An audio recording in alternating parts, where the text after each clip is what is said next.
Hi everyone, welcome to this video. This is Aarti Mishra, one of the top and verified educator. आज के session में मैं discuss करने वाली हूँ journey of a UPSC aspirant कि जब यूपीएससी एस्पिरेंट अपनी स्टडी शुरू करते हैं और जब वो रिज़ल्ट तक पहुँचते हैं तो इस बीच में ये कितना लॉन्ग ड्यूरेशन होता है और इसमें वो क्या क्या चीज़ें फील करते हैं।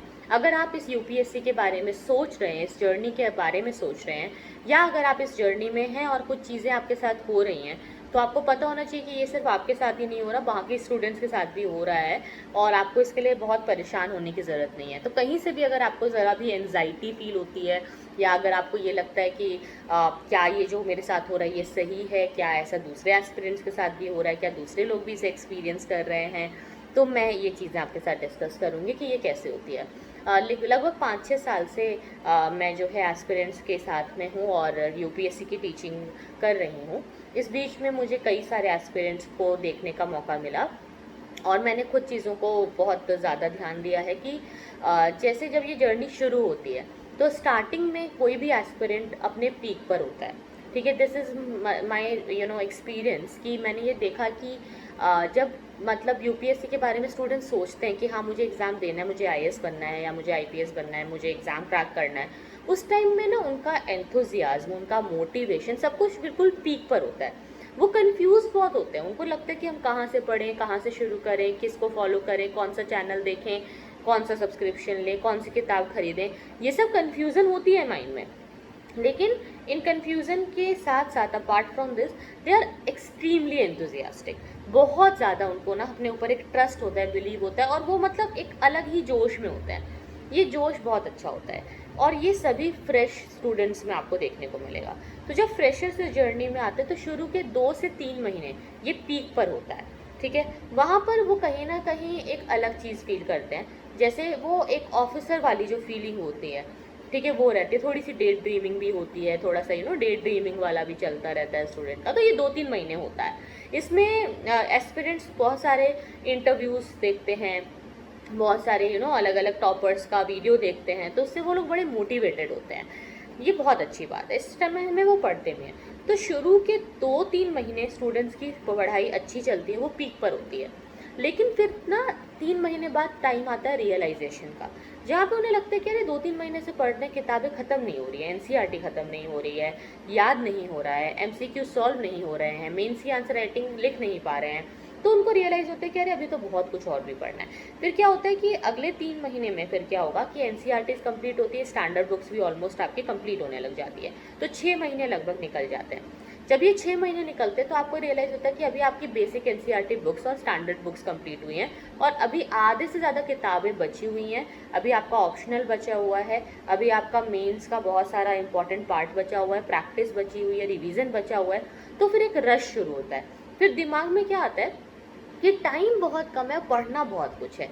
यहाँ पे थोड़ा सा कभी कभी एस्पिरेंट्स डगमगा जाते हैं। जब ये 6 महीने की जर्नी कंप्लीट होती है, यहाँ पे थोड़ा सा एस्पिरेंट कई बार ऐसा सोचते हैं, क्विट करने के बारे में भी सोचने लग जाता है। उनको लगता है कि शायद वो जो सोच रहे थे इतना आसान भी नहीं है, क्योंकि ये जो जर्नी होती है ना, इसमें आप जितना पढ़ोगे आपको उतना ही कम लगेगा, ठीक है। ये यूपीएससी की जर्नी ऐसी है। आप जब जैसे पढ़ना जब शुरू करोगे, स्टार्टिंग में आपको लगेगा कि हाँ मुझे आता है, हो जाएगा, मैं पढ़ लूँगा, कर लूँगा। अगर आप 1-2 दिन नहीं पढ़ोगे तो आपको लगेगा कोई बात नहीं, बाद में पढ़ लूँगा, हो जाएगा, कवर कर लेंगे। लेकिन जब आप पढ़ना शुरू करते हो ना, तब आपको रियलाइज़ होता है कि कितना कुछ आपको नहीं होता। जब आप किताब खोलोगे तब आपको रियलाइज़ होगा कितनी सारी चीज़ें पढ़ने के लिए बाकी है, कितनी सारी चीज़ें नहीं हो रही हैं, कितनी सारी चीज़ों में डाउट है, कितना कन्फ्यूजिंग है।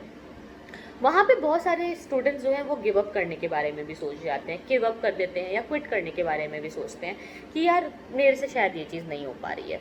लेकिन मैं यहाँ कहूँगी कि यही वो समय है जहाँ पे आपको अपने आप को संभालना है। यहाँ पे अब क्या होता है, जैसे 6-7 महीने निकल जाएंगे ना, अब आपको लगता है कि यार इतना टाइम निकल गया, अब तो एग्ज़ाम पास आ रहा है, अब कुछ महीनों बाद एग्ज़ाम है, मेरा तो बहुत कुछ कवर नहीं हुआ है, मेरा तो मतलब अभी 60% सिलेबस बचा हुआ है या उससे ज़्यादा बचा हुआ है। अब क्या होता है ना, थोड़ा सा जो है ना टेंशन वाला टाइम शुरू हो जाता है, अब स्ट्रेसफुल हो जाता है।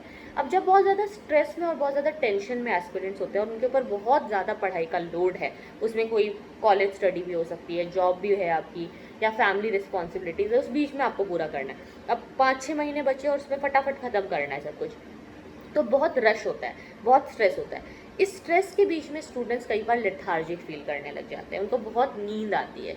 अब ये फेज़ आता है नींद वाला। ये उन एस्पिरेंट्स के साथ होता है जिनका कुछ बेसिक स्टैटिक पोर्शन कवर हो गया है, वो कुछ समय से इस जर्नी में है, अब उन्हें नींद आती है। ऐसी नींद आती है कि वो 14 घंटे सोते हैं, 16 घंटे सोते हैं, फिर भी उनकी नींद पूरी नहीं होती, मतलब उनको नींद ही आती रहती है। क्यों ऐसा होता है? क्योंकि क्या होता है ना, आप बहुत टाइम से सोशल लाइफ से कटे हुए हो, लोगों से कटे हुए, पढ़ाई पे ज़्यादा ध्यान दे रहे हो, एक जो कॉमन रूटीन होता है लोगों का, उससे थोड़ा सा अलग हो गए हो। अब क्या हो रहा है कि आपकी बॉडी रिएक्ट कर रही है, समझ रहे हो? कई लोगों को हैबिट नहीं होती, हम लोग कई बार सोशल होते हैं, एक इंसान जो है भाई वो एक सोशल एनिमल है, तो उसको क्या लगता है कि यार सोशल मीडिया से दूर हूँ, दोस्तों से दूर हूँ, लोगों ने इतना कुछ कर लिया, ये हो रहा है वो हो रहा है, मैं कुछ नहीं कर पा रहा हूँ, क्या ऐसा ही चलता रहेगा, कब तक ऐसा चलता रहेगा, तो ऐसा लगने लग जाता है। तो ये वाला टाइम जब होता है उसमें वो एक ना एस्केप मिलता है उनको बाय स्लीपिंग। जब वो सो जाते हैं तो सब कुछ भूल जाते हैं, कोई स्ट्रेस नहीं, फिर बाद में करेंगे, क्या करेंगे देखा जाएगा, तो वो लेजीनेस वाला पार्ट शुरू होता है। 2-3 महीने ये चीज़ होती है और ये बहुत ज़्यादा समय बर्बाद करती है स्टूडेंट्स का। लेकिन मैं आपको बता दूँ ये एक बहुत जनरल चीज़ है, ये सबके साथ होती है। क्योंकि क्या होता है ना, पढ़ना बहुत कुछ है, द हिंदू पढ़ना है 3-4 घंटे लग रहे हैं, एनसीईआरटी पढ़ना है उसमें 3-4 महीने निकल गए, फिर स्टैंडर्ड बुक्स कंप्लीट हुई हैं लेकिन याद नहीं हुई है। तो ये एक कॉमन प्रॉब्लम है, ये आप ही नहीं झेल रहे हो, ये सारे एस्पिरेंट झेल रहे हैं। अगर ये आपके साथ हो रहा है तो इससे परेशान मत हो, दुखी मत हो, ये सोचो कि हम सब एक ही नाव पे सवार हैं और इसमें से हमें निकलना है, उसी के अंदर you need to sail on to it. तो अब आप जब इस चीज़ को समझ जाओगे और एक्सेप्ट करोगे, ठीक है, सबसे पहले एक्सेप्ट करो कि it's fine, it's a common problem, ये हो रहा है, ये सबके साथ होता है, ये मेरे साथ भी हो रहा है, तो ठीक है, कोई बात नहीं, कुछ प्रॉब्लम नहीं है इससे। ये जितने भी टॉपर्स हैं उनके साथ भी ये चीज़ हुई है, ठीक है, सबके साथ ये बात हुई है। लेकिन जब उन्हें नींद आई तो उन्होंने सोया जितना रिक्वायर्ड है, फिर वो उससे निकले। अब जैसे अगर आप नींद वाली प्रॉब्लम में फंसे हुए हो तो यहाँ पे आपको क्या करना है, बहुत लाइट खाना खाना और एक्सरसाइज शुरू कर देनी, जितने जल्दी आप हो सके ये चीज़ शुरू करो। वॉकिंग करो, रनिंग करो, योगा करो, एक्सरसाइज करो और फ्रेश हवा में सांस लो। अनुलोम विलोम बहुत ज़्यादा अच्छा रहता है इसमें, ये ज़रूर करना। इससे आप धीरे धीरे वापस back to the normal life आ जाओगे। अब जब वापस आप बैक टू द ट्रैक आओगे, अब आप पहले से ज़्यादा मोटिवेटेड होते हो, इस बार फिर से आपकी स्टडी पीक पर जाती है, तो अब दोबारा से आप 8-8 10-10 घंटा पढ़ना शुरू कर दोगे, क्योंकि अब आपको पता है कि टाइम बहुत कम बचा है, एग्ज़ाम बहुत पास है और बहुत सारी चीज़ें कवर करनी है। अब ये जो समय होता है ना, इसमें थोड़ा सा एक सीनियर वाली फीलिंग आ जाती है स्टूडेंट को कि हाँ मुझे काफ़ी सब चीज़ों का आइडिया, मुझे पता है ओवरऑल करना क्या है मुझे नाउ, मैं ऐसा नहीं है कि मैं कोई भी मुझे कुछ भी बोल देगा और मैं कर लूँगा, मुझे पता है। तो अब आप ना वो वाली चीज़ में आ जाते हो।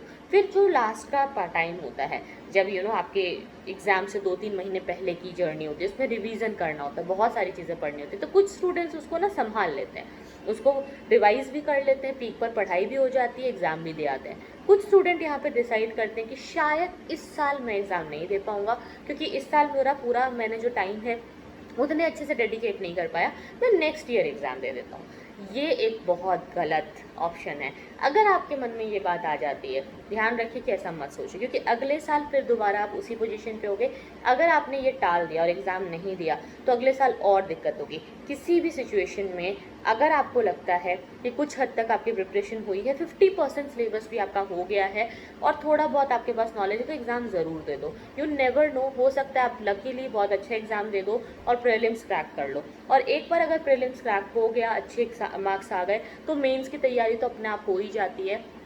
3-4 महीने कम नहीं होते हैं, सब रिवीजन हो जाता है, लोग उसमें ऑप्शनल भी पढ़ लेते हैं, सब हो जाता है गाइज। लेकिन हाँ, अगर आप ये सोचोगे ना कि नहीं इस साल नहीं अगले साल देख लेते हैं, फिर आप दोबारा एक चेन में फंस जाओगे, एक साइकिल में फंस जाओगे, दोबारा लेथार्जी फील करोगे, दोबारा लेज़ी हो जाओगे और वो लेज़ीनेस आपका टाइम बर्बाद करेगी। अगर आप एग्ज़ाम दे दोगे ना तो उससे आप बहुत कुछ सीखोगे, उससे आपको ना कहीं या तो लकीली हो सकता है एग्ज़ाम क्रैक भी हो जाए, या अगर नहीं भी होगा तो उससे आप बहुत कुछ सीखोगे। वो अटेम्प्ट वेस्ट नहीं होगा, वो आपका अगले साल के लिए पक्का कर देगा कि इस साल चलो नहीं भी हुआ ना तो अगले साल तो पक्का हो ही जाएगा, फिर तो कोई अगले साल आपको रोक नहीं सकता।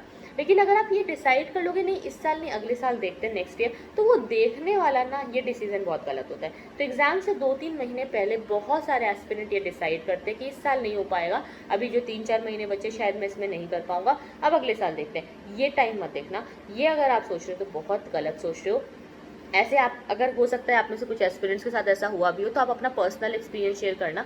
आपने एक साल अगर छोड़ा होगा, स्किप किया होगा, तो अगले साल दोबारा एग्जाम जब आने वाला होता है दोबारा आप सेम पोजीशन में होते हो, क्योंकि फिर क्या होता है वही टाइम वेस्टेज होता है, वही लेथार्जिक, वही लेजीनेस, वो चीज़ें आपका साथ नहीं छोड़ती हैं।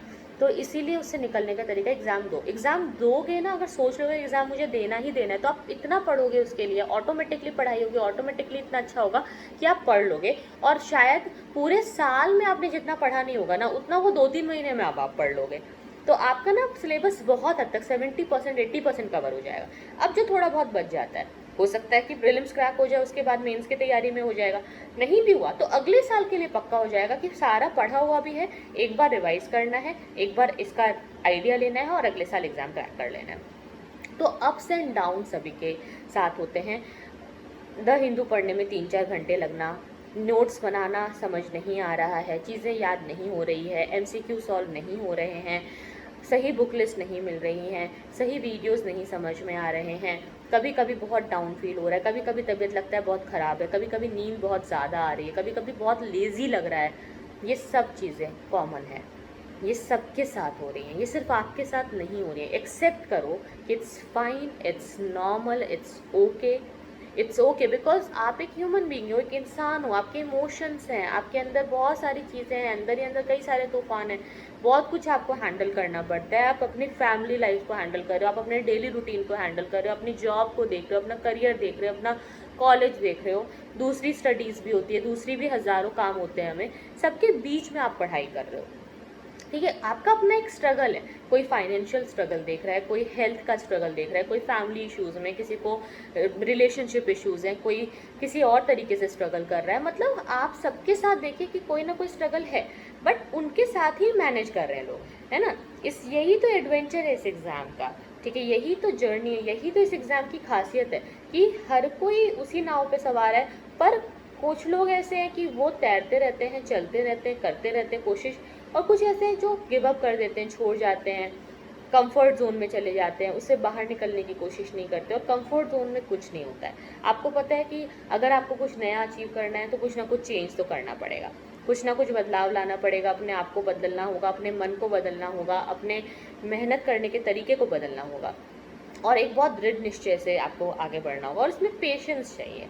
ठीक है, पेशेंस चाहिए, डरना नहीं है, घबराना नहीं है कि अरे मेरे से क्यों नहीं हो रहा, नहीं हो रहा है तो ये सोचो क्यों नहीं हो रहा है, I try to find out the solution. अगर मेरे से क्वेश्चन सॉल्व नहीं हुआ तो इसका सही आंसर क्या है, मैं उस एक्सप्लेनेशन को पढ़ूंगा और फिर उसके ऊपर काम करूंगा। ऐसे आपको ना एक अपने आप को ना हमेशा मोटिवेटेड रखना है। आप ही हो जो अपने आप को संभाल सकते हो, सहारा दे सकते हो इस जर्नी में। तो कभी भी अगर आपको ऐसा लग रहा है कि अरे पता नहीं मैं कर पाऊंगा या नहीं, तो अपने आप को बोलो नहीं, तुम कर सकते हो, सब कुछ कर सकते हो। लोग करते हैं, बहुत सारे आप देखोगे जो सक्सेसफुल कैंडिडेट्स होते हैं वो अपने इंटरव्यू में क्या बोलते हैं कि जब तक उन्होंने रिजल्ट नहीं देखा था तब तक उन्हें कोई विश्वास ही नहीं था। कई बार तो उनको ऐसा लगता था कि होगा या नहीं, वो कुछ नहीं कह सकते। लोगों को इंटरव्यू देने के बाद भी कुछ नहीं पता होता गाइस, नोबडी नोज। इसमें लक का भी बहुत फैक्टर होता है इस एग्जाम में, पेशेंस का भी बहुत रोल होता है, आपकी पर्सनालिटी का भी बहुत रोल होता है, आपकी नॉलेज का भी बहुत रोल होता है, आपकी राइटिंग स्किल्स का भी बहुत रोल होता है। हर सारी चीज़ें हैं, सबका कॉम्बिनेशन है जो आपको जिताता है इस जर्नी में। तो वो जो जीत है उसके पीछे कई सारे फैक्टर्स हैं, किसी एक चीज़ को पकड़ के मत बैठो। हो सकता है कि आपकी राइटिंग स्किल्स बहुत अच्छी है, कुछ लोग बहुत कम पढ़ते हैं उसमें बहुत अच्छा आंसर लिख लेते हैं, उस पर वर्क करो। तो आप देखो कि आपकी पावर क्या है, आपकी स्ट्रेंथ क्या है, उस पर फोकस करो, उसको बढ़ाने की कोशिश करो, उसके ऊपर ज़्यादा वर्क करो, और आप फिर एग्ज़ाम ज़रूर दे पाओगे, क्रैक कर पाओगे। और अप्स एंड डाउन्स होते हैं, किसी दिन आप 8-8 घंटे पढ़ोगे, 10-10 घंटे करोगे, 12-12 घंटे आप पढ़ लोगे, किसी किसी दिन आप 12-12 घंटे सोओगे। 12 घंटे पढ़ना भी नॉर्मल है, 12 घंटे सोना भी नॉर्मल है गाइस, इसे एक्सेप्ट करो।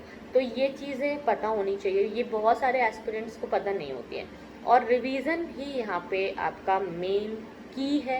ध्यान रखना कि रिवीजन और आंसर राइटिंग, ये दो चीज़ें अगर आप रेगुलरली करते हो तो दुनिया में कोई चीज़ नहीं आपको रोक सकती। थोड़ी बहुत इनिशियली प्रॉब्लम्स होंगी, कोई भी नया काम आप करते हो इनिशियल स्ट्रगल्स होते हैं, पर एक बार आप जब सीख जाते हो ना, आप उसमें निपुण हो जाते हो, आप अच्छे हो जाते हो, अपने आप ही आपको ना सारे रास्ते समझ में आ जाते हैं। फिर तो आप इतना अच्छा करने लगोगे कि आप दूसरों को गाइड करने लग जाओगे। ठीक है, क्योंकि आपको ना इतना इतना आइडिया हो जाएगा कि आपको हर एक चीज़ एकदम कट टू कट समझ में आने लगेगी। ठीक है, तो ध्यान रखना कि पेशेंस होना चाहिए, और किसी भी समय में क्विट करने के बारे में, गिव अप करने के बारे में नहीं सोचना है, और एग्ज़ाम कभी भी टालना नहीं है। स्किपिंग का ऑप्शन मत सोचो, देना ही है एग्ज़ाम जितनी जल्दी हो सकता है देना है, उसके लिए पढ़ाई करनी है, मेहनत करनी है, ऐसा निश्चय रखना है मन में। और फिर आप जब तैयारी करोगे तो जाहिर सी बात है कि आप बहुत अच्छा रिजल्ट हासिल करोगे, बहुत अच्छा काम कर पाओगे, बहुत अच्छे से आगे बढ़ पाओगे, और ये सब चीज़ें बहुत ज़रूरी होती हैं। ठीक है, तो आज के वीडियो के लिए इतना ही। आई होप ये वीडियो हेल्पफुल रहा होगा। See you then, take care, bye bye.